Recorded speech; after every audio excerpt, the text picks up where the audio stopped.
Hey guys, it's your girl Lisa here with Real Movie Lovers. And this week I'm going to be talking about AI in the entertainment industry. And at this point, there really are only two factions: those who are against it and those who are embracing it. And more celebrities are coming out for either side.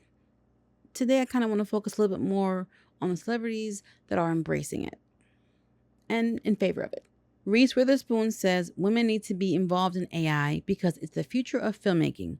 You can lament it all you want, but the change is here.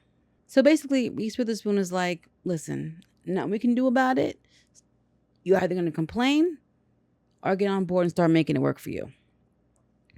Which I can kind of appreciate the focus, because being stagnant doesn't get you anything.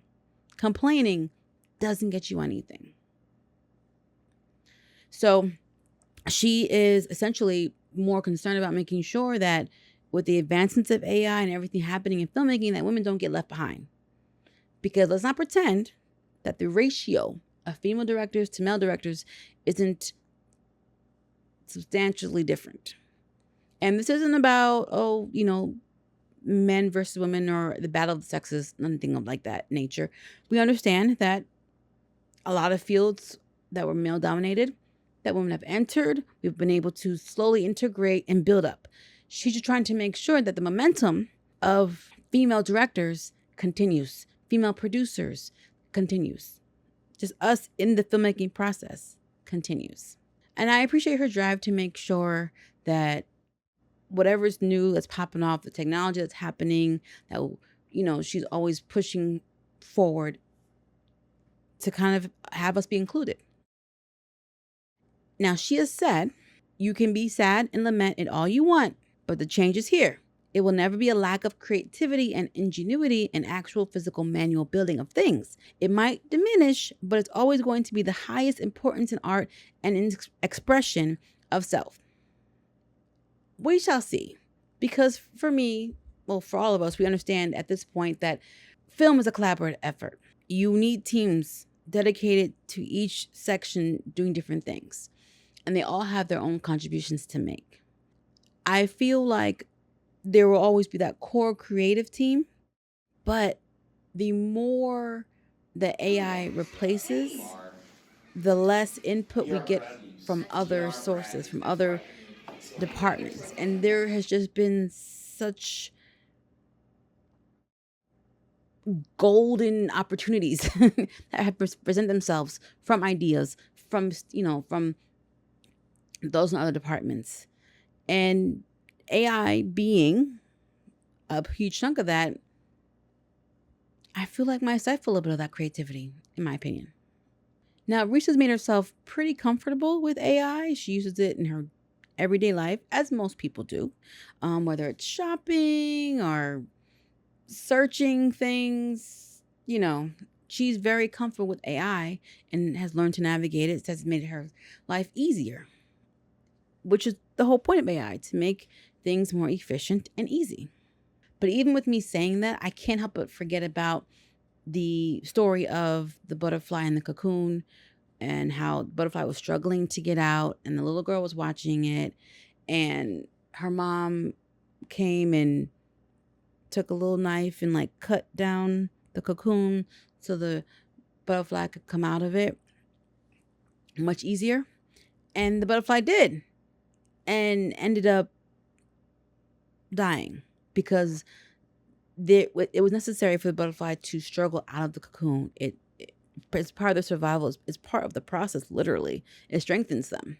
So not having that little part, they went bye-bye. And I know that we're not butterflies or cocoons, but I'm just saying that easy isn't always the best path for long-term success. James Cameron is another celebrity that's excited about AI and the possibility of it. He talks about how it could cut down the cost of a blockbuster, and I could totally understand.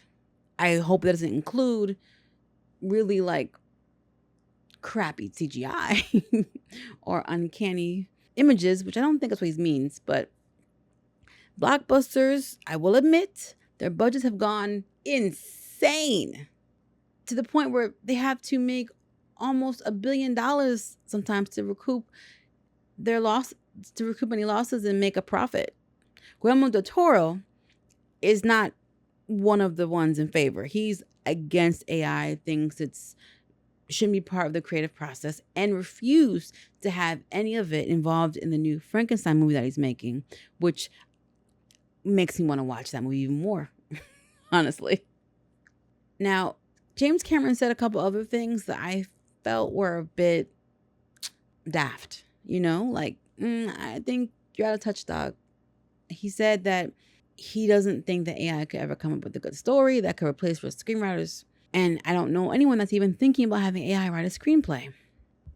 I don't agree. I think that you always need humans for the ideas, for the great ideas, because AI can only regurgitate, what it's given or what it scans.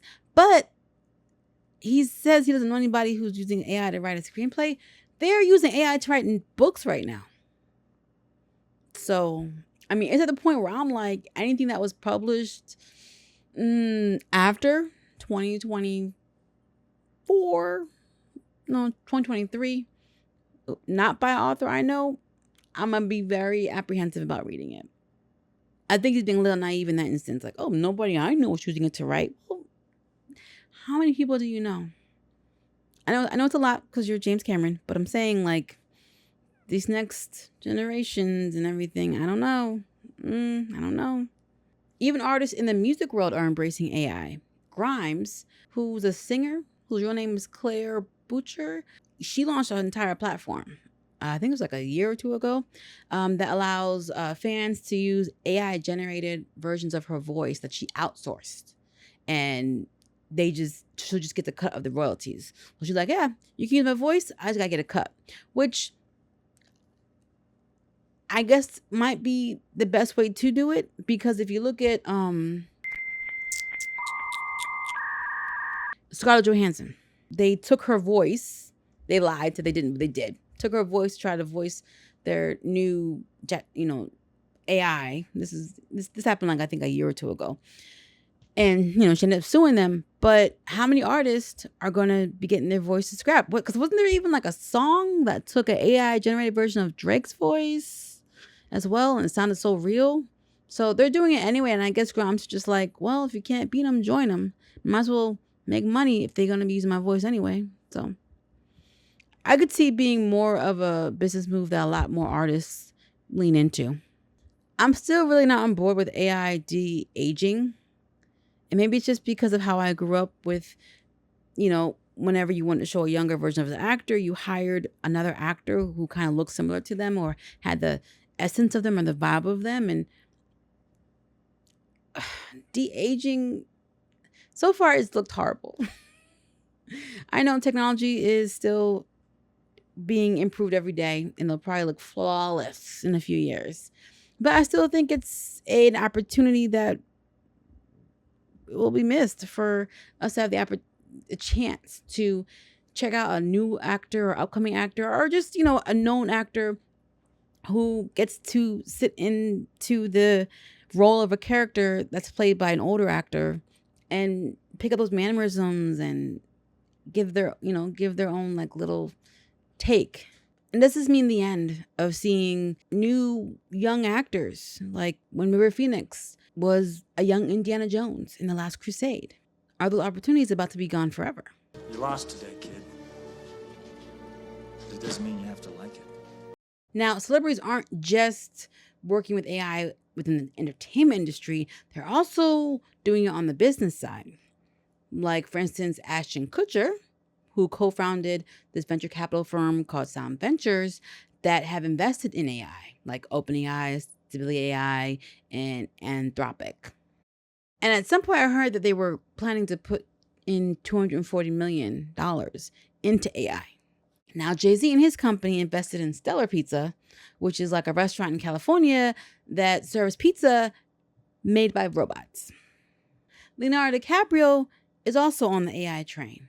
Now, he's very environmentally conscious and worried about climate change. So his AI is kind of focused on helping to recycle facility managers and producers, recycle more, waste less, make sure that the analytics of AI are being used properly. But here is the conflict for that with him doing that, is because all of these data centers that they're popping up everywhere to service these major companies are literally having a disastrous effect on the environment. They consume so much water to to cool down these servers, all while also polluting the water in some cases. And then causing electricity to raise because they've made deals with the companies, and the consumers, the residents, have been eating those costs and getting higher bills, much higher. It feels like a conflict of interest. I'm not sure if it's one of those things where it's like you kind of got to get dirty in order to get clean. I don't know. And then back in 2019, Robert Downey Jr. had announced that he was having a coalition with a venture fund dedicated to using storytelling and media, science and technology and strategic investments to accelerate the adoption of technologies that build a future of sustainable abundance. What? This fund has actually invested in a number of tech companies whose aim is to reverse the impact of climate change and, the carbon footprint and all that other stuff on the planet, which includes a AI that determines the weather and, what it'll be like months in advance. Like, what are we in? September? Oh, what's the weather gonna be like in December? Specifically, December 21st. Is there gonna be a storm? That kind of thing. And that's great. But isn't that also, again, my first point, hurting the environment? So you're hurting it to help it? Am I missing something? Okay, if I'm being fair, there are positive things that come from bringing AI into your business. Okay, like tools that help businesses and companies streamline operations, minimizing human error, and staying ahead of competitors. But that's if I'm being fair. I'm not. So instead, I'll end with some thoughts that Jeffrey Wright had about AI, which he made in his recent interview with Collider. And I quote, "Westworld was a documentary. It was a show, ultimately about power and control by the few over the many. That's the thing that's most concerning to me, the distillation of power and wealth into the hands of an increasingly small circle of individuals. That's super dangerous. I'm seeing more and more that my issue isn't that AI bad. It's how it's being used and controlled and filtered that's bothering me." So Jeffrey Wright also said that there's an overlap between the creeping political authoritarianism that we see not only in our country, but globally, with the kind of authoritarian intent that's built inside the companies that are producing these technologies. See, I use AI. It's the power of the technology that's the scary part. And that's where me and Jeffrey Wright agree wholeheartedly. And what's frightening to him and to me is the level of addiction we have to the algorithm. He talks about kind of leaning more into analog, taking more breaks away from the algorithm, spending more time reading, because what we were promised with this new age, it's basically bullshit. And I have to agree. So what does this mean for us? What do we do? Well, I think it means that we need to be more proactive about controlling AI and not allowing it to control us, which would include ensuring that there are policies that are being introduced and put in place that would limit the ability of AI to be abused and used against us. If we remember that it's a tool and not the moon and the stars to our personal galaxies, if we maybe take a couple or even a few days out of our week to unplug, pull back, let our own minds think, breathe, chill, be quiet, enjoy that peaceful rest. And yeah, go outside and touch grass. We might be all right. Sorry for the long video, guys. Guess I have a lot to say on the subject. Just had to get it off my chest. Thank you guys so much for checking out this video and listening to me yammer and chat about. I know you guys could be listening to anyone, so I appreciate you for watching my content. And if you enjoyed this video, please feel free to hit that like button. If you're feeling my channel and what I got going on here, we'd love for you to subscribe, hit that notification bell, and stick around. See what's going on the goings-ons. I want to give a huge shout out to my top tier Patreon members, Vanker and Thelma. You guys are awesome. And if you guys are looking to join my Patreon, feel free to go check it out, NXG Global Productions, and follow me on Instagram and TikTok. Links are in the description. See you guys in the next video. Bye.